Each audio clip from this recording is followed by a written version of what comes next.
Foyilko mapucho yu amule pie ranilko kuramaguida. Cheuchi choyun kiñemilkoy kura.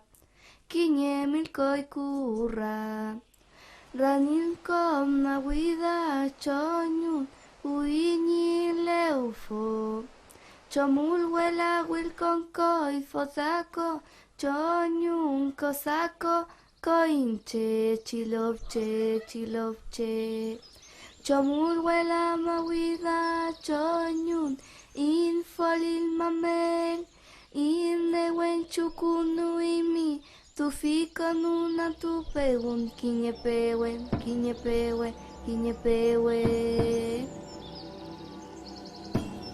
El sector donde está ancestrada la comunidad es Coyico. Hoy día todos las conocen Coyico, pero originalmente no se llama así, se llama Folilco, que en Mapudungún sería algo así como raíz de agua, que es la agua que viene del Mahuida, llena de Nehuen, toda la lógica mapuche. Quilape López fue un lonco mapuche, hija de madre cautiva. Originalmente llegaron a estos lugares con 5 familias, sus primeros descendientes, y llegaron por acá a estos lados. Ellos, según nuestros abuelitos, también decían de que venían de la zona de Ercilla, Pailahue, que por ahí venía Quilape López, o la descendencia de Colipi, la mamá. Entonces ellos llegaron a estos lugares cuando por aquí, en este lugar, Folilco era muy tránsito obligado de animales, arreo, hacia la Argentina. Anteriormente los límites eran el límite natural, o sea, aquí Folilco era desde el cerro Rampahuen, Curamahuida, hasta el cerro Córdoba, todo eso manejaba Folilco. Por un lado norte, Río Blanco, y por el lado sur, el río Cautín. Ese era el límite natural. Ya ellos, cuando ya se quedaron ancestrados aquí en el lugar, en Folilco, fue cuando la última guerra del 79, cuando se ganó, o sea, el ejército chileno también pidió refuerzo hacia los mapuches, hacia los loncos más, quizás negociaron, llegaron a un pacto con los loncos más importantes. Bueno, Quilape López prestó también gente. Y ahí se ganó, y de ahí, bueno, el Estado chileno reconoció también a los mapuches y le dijo ya, le vamos a demarcar un territorio. Pues. Y el resto, y de ahí ya se delimitó, el Estado chileno le entregó un título de merced a Quilape López de 950 hectáreas. Quilape López venía como con 5 familias, se le entregaron 950.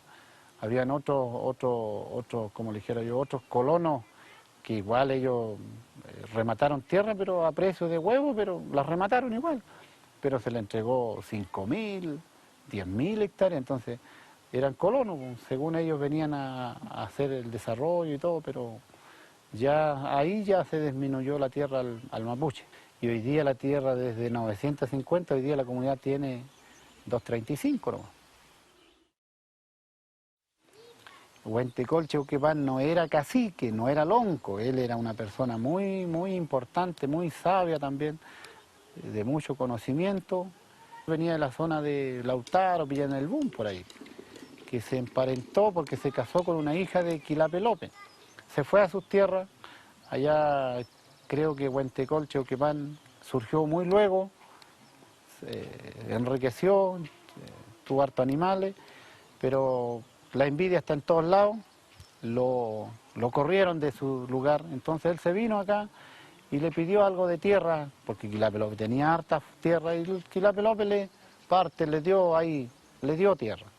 Pero también otros peñis dicen que Huentecol, en la guerra del 79, cuando fueron, a Huentecol lo trajeron como un trofeo. Era como un gringuito que lo trajeron como un trofeo, era de aspecto grande, pero no tenía aspecto mapuche. Y se lo trajeron a Quilape López, y Quilape López ahí, ¿no es cierto?, tenía alguna, y lo reconocieron ellos, pero le pusieron Cheuquepán. Entonces el juzgado de Indio en ese tiempo no le quedó otra, como le decía, de dividir para gobernar, le cedió dentro del mismo título de las 950 hectáreas a Huentecolcho que van 190 hectáreas. Entonces cuando vino la división del 1905, ahí se les reconocieron las tierras a Huentecolcho que van en 190 hectáreas a través de un título de merced. Y después, ¿no es cierto?, a Quilapé López también en 1904, también se le dio un título de merced ya de 235 hectáreas. Bueno, mis padres, la enseñanza que a mí me dejaron como niña, siempre me recalcaban de que el respeto que teníamos que tener como origen nosotros que llevamos como cultura nuestra, mapuche, hacia la naturaleza, más que nada. El cuidado que había que tener. Por ejemplo, el mapuche se guió de acuerdo a los vientos, a la intensidad del sol, cuando él tenía que trabajar la tierra, cuando tenía que dejar que la tierra descansara, cuando tenía que cosecharla, por ejemplo en el Huetripantu. Cómo el mapuche entendió que en ese momento empezaba el año nuevo, empezaba a germinar la vida de nuevo, y ellos cómo se mantuvieron como en sintonía con la tierra. Cierto, los abuelitos eran los que más lo decían a nosotros, de que existían cosas en los, qué sé yo, en los mallines, digámoslo así. Ahora andar tarde también en la oración, que le llamaban ellos, oscureciéndose, que era peligroso para el niño chico sobre todo. Por ejemplo, cuando nosotros íbamos a un lugar, pedir permiso, si pasábamos un estero, una agüita, pedir permiso, porque ahí habían dueños, los ñen, que le llamaban. Ellos cuando les pasaba lo mismo, tenían que ir a la vertiente, ellos tenían que ir con un lamparín, con fuego, para poder despertar al ñen de la vertiente, porque como el sol es generador de vida y de energía positiva, ellos necesitaban como tener una luz en el momento de oscuridad y ocupaban el lamparín para poder ir a buscar agua o a lavarse. La naturaleza necesita del mapuche para que mantenga un equilibrio. ¿Y cuál es mi responsabilidad? Es proteger. O sea, yo tengo que tener un equilibrio personal para yo poder proteger a mi entorno, que tendría que partir por mi familia. Después tiene que partir, en este caso, por mi comunidad. El proceso pionero era una parte, digamos, también de mucho sacrificio de nuestros hermanos, nuestros antepasados. Ellos, para ir al pionero, siempre se ponían de acuerdo, unos 4 o 5 vecinos, 5 peñis. Los juntamos, unos 4 o 5 de la familia, y íbamos a piñonear. Y íbamos ya a caballo, sino en carreta en esos tiempos. Para llegar a la cordillera actual, siempre el piñoneo ellos lo hicieron aquí en Lolco, atrás frente a Malalcahuello. Pero ese viaje era sacrificado porque eran 2 días para llegar a la cordillera. Al Conguillío. Estábamos unos 15, 20 días, y ahí regresábamos con los piñones y a venderlo y a dejar para el sustento para la casa, para el invierno, y después volvíamos otra vez a piñonear. Era una parte que le da gran vida, digamos, a nosotros, para podernos criar los viejitos, porque de ahí había una parte que se dejaba para consumir, que era todo el invierno el alimento. También ellos cambiaban, piñones por papa, por cosas así, por trigo también muchas veces, cuando a veces le iba mal a ellos una cosecha acá en la comunidad de nosotros. Que Conguillío era un sector que lo aprovechaba todo aquí, los peñas, los mapuches, y venían hasta del Lautaro a piñonear, hermano. El piñoneo siempre se hace del 20 de marzo hacia atrás, a abril, hasta más o menos casi a fines de abril, mes y medio, una cosa así más o menos. Depende también cómo venga el tiempo.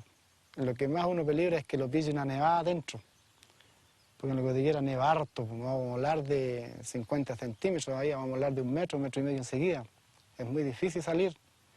Eso es lo que siempre peligrando nuestros peños.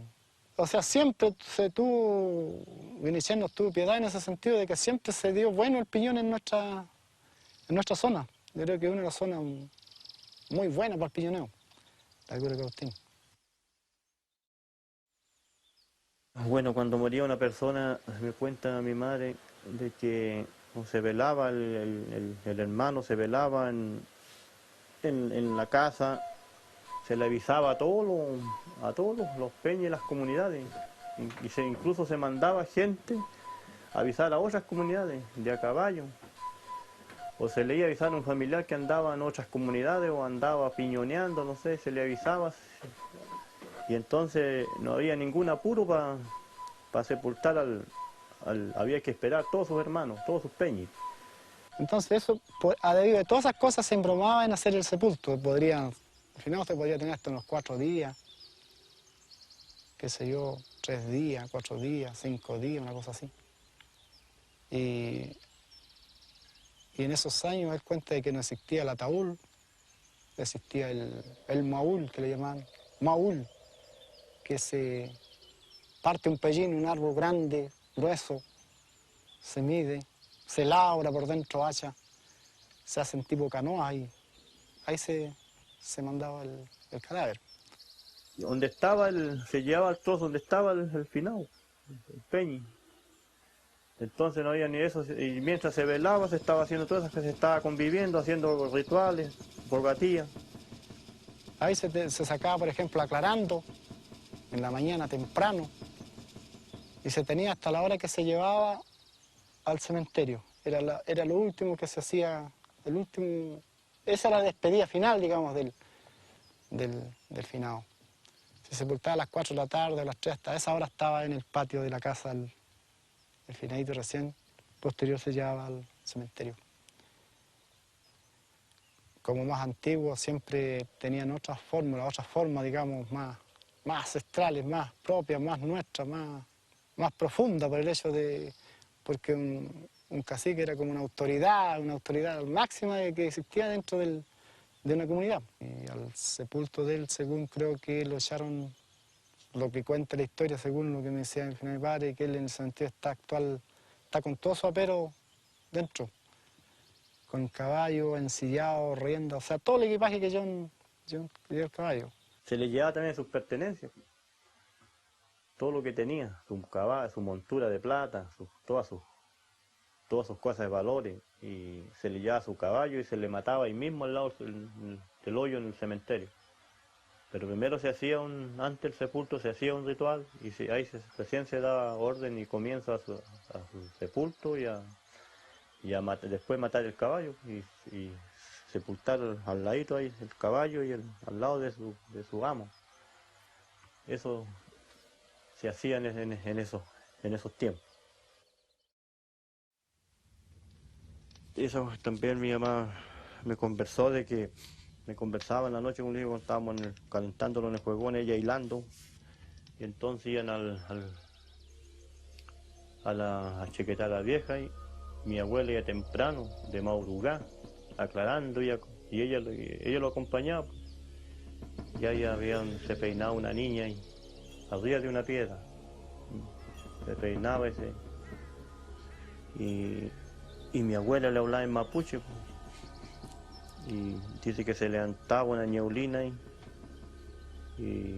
después de repente se despejaba, y ahí estaba la niña, y cubierta por la ñeulina, y mi abuela haciendo su ritual, hablándole en mapuche, y ella se reía, la niña, y mi mamá se peinaba, una niña muy linda. Y ahí mi abuela iba a buscar agüita de niebla, y yo después le decía, bueno, ¿y estará esa niña? Y decía, ¿qué va a estar la niña? O bien está, me dijo, ¿para dónde se fue? Se corrió. Y por eso me decía, a lo mejor se seca esa vistiente ahora, porque en el verano esa agua se seca. Y antes no se secaba invierno y verano. El anchimalén es uno chiquitito con luces, es una lucecita que se ve. El anchimalén sirve para cuidar los bienes que tenía dentro de su crianza de animales. Servía para eso, para cuidar. El Huizanalwe aparece de distintas maneras, según le contaba el papá. Puede ser un caballo, que ande una persona arriba, el caballo, y puede ser también aparecer un perro, y también puede aparecer como un león. Tiene la sangre muy fuerte el Huizanalwe. Bueno, el guillatún es muy importante para nosotros porque de ahí lo encomendamos a Chavo Guinichén en forma de agradecimiento, que tenemos que hacerlo nosotros como mapuche. Esa es la forma y la necesidad nuestra de pedir, de agradecer a Chavo Guinichén. Según mi tío Segundo, dice que el año 25 fue el último guillatún que se hizo aquí en el lugar. Se dio y Chavo Guinichén le cedió lo que ellos estaban pidiendo, que era lluvia. Llovió en el momento. No sé por qué no se hizo más guillatún, pero yo creo que hay una historia por qué el guillatún desapareció aquí en Folilco, porque llegó mucho colono huinca, en la cual, y también vino la invasión, el choque cultural en donde el Estado venía con la otra cultura y la cultura venía también, la religión, una religión netamente de esa cultura occidental. Ya cuando vieron de que el lonco hacía o la mache hacía su rogativa, nos encontraron como algo pagano, algo malo, lo que hacía. Empezamos a darnos cuenta de que en realidad se había perdido, ya estaba dormida lo que es la parte de la cultura. Y nosotros quisimos empezar a recuperar de a poco, por ejemplo, ya haciendo un pequeño guillatún, haciendo villipún, rogativa, y un poco también como enseñarle a los niños, que es lo más importante. Bueno, la ceremonia en sí, nosotros de primera, cuando hicimos el primer guillatún, lo hicimos a la manera nuestra, digámoslo así, sin saber mucho de lo que así se trataba, de la fundamentación del guillatún. Invitamos personas de otros lados, Peñi, para que lo fueran enseñando, ¿cómo le dijera yo? El presentarlo, el hacer nuestro guillatún. La intención de la recuperación mapuche, de la cultura nuestra, teníamos, pero nos faltaba aquello de saber más, de aprender. Esa necesidad la teníamos para poder expresarlo y sentirlo como peña, como mapuche. La importancia más grande de seguir la ceremonia de lo que es nuestra cultura es por lo mismo, por el rescate de tierra que se dio, que ahí nosotros vemos la gracia de nuestra cultura, nuestro Chavo Guinichén, de que sí nos escucha. Por nada esto volver atrás, dejarnos dormidos, como se puede decir. Nosotros quisimos recuperar nuestras tierras centrales fue porque definitivamente nuestra comunidad estaba muy reducida. Nosotros como mapuches llevamos por dentro lo que es la tierra, todo como mapuches, donde quiera que esté, donde quiera que se encuentre. Si hoy día hay muchos mapuches, los nuestros que están, qué sé yo, en Santiago, en Argentina, pero su espíritu lo dejan en su comunidad, como se dice, de que nunca se le va ese interés de volver alguna vez a su territorio, ni por muy bien que esté en otro lado. Porque a mí mismo me pasó así, yo estuve en Argentina, viví en Argentina años atrás, tuve como 4 o 5 años, pero nunca me olvidé del caballo, de los bueyes, de las ovejas, de los chanchos. Nunca me olvidé de lo que era la tierra. El tema cultural pasa en que también yo rescato tierra, de ahí parto. Pero no olvidarme también de que yo recibí tierra y después me olvido el tema cultural. Y yo creo que en ese sentido yo le hago un llamado a mis peñas y mis lamien para que se comprometan a eso. O sea, primero a investigar y conocer la historia, la verdadera historia, y después, ¿no es cierto?, nos proyectemos al tema de las tierras. reconociendo nuestras raíces, cómo era anterior la comida nuestra, la riqueza que tuvo también, porque al fondo recuperar esto también para nosotros es como algo propio, es algo, una riqueza nuestra también, en el fondo. Saber lo nuestro, la raíz nuestra y llegar a lo más que nosotros pudiéramos llegar, tratamos de llegar. Y transmitirle también a las generaciones de más atrás. La proyección tenemos que hacer las familias que nos vamos a comprometer a trabajar a futuro, no tanto trabajando de lleno por el tema productivo, sino que también acordarnos también de nuestro Chavo Menechén, ¿no es cierto?, nuestro Dios creador, y estar siempre agradecido y feliz de nuestras familias para seguir adelante en todo este proceso.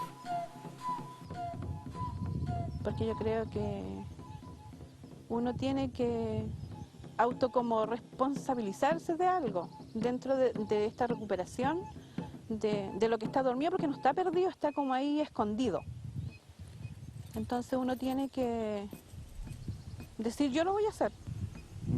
Y que no tengan vergüenza ni miedo, somos mapuches.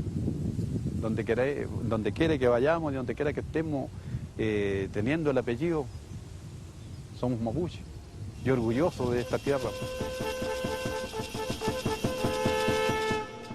Foyilco, mapucho, yuamule, tierra, nilcon, curamahuiza, cheuchi, choyun, kiñemil koikura, ranilcon, mahuida, choyun, uiñileufu, chomul, huela, wilconcoi, fosaco, choñun, cosaco, coinche, chiloche, chomul, huela,